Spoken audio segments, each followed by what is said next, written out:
thrown a few ideas out there for you of thinking about the tools, but just in a different way, but trying to achieve what you want out of coaching.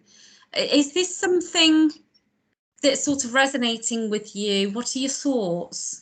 I'm just thinking, because a lot of what you've gone through, you know, we've used on SchooliP for either performance management, observations, Yeah. And I like the way of bringing, you know, coaching, which is a new aspect of the school, of using something that we already know, and again bringing it all in the same place and together. And I love the video idea. So I like. Yeah, it's using the tools that we know, but in a slightly different way. Yeah, exactly. And I like that. I like that. Exactly. So, if you do particularly like the video idea, and if that's something that you want to find out a little bit more about, get in touch with Andy. You can still use all of your Iris equipment, and that's how we would encourage you to use it. We have an app that we've developed.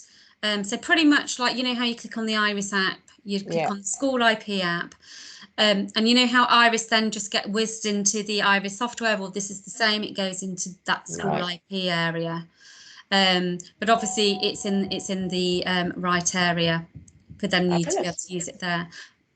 And again, all in the same place. You know, so you know Iris is very expensive, as we know. So, but brilliant. So if you got something similar, linked to what we're already doing, that makes more sense to me. Yeah. I mean, like I say, I think Iris, I would have to say, is a bit more sophisticated, but it depends what you want to use and how you want to use it. You know, do you use all of the bells and whistles? No.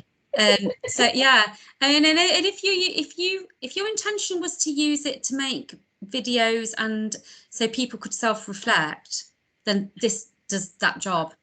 Yeah. Definitely. Well, it was, we originally got Iris to help share good practice because, you know, we're only one form entry. So to be able to release staff regularly to go and visit other people to see good practice is hard work. So, you know, we got Iris to be able to record and then be able to, well, not only self-reflect, but be able to share that good practice in staff meetings and whatnot. So, yeah. A lot to think about, but it's brilliant, Becky.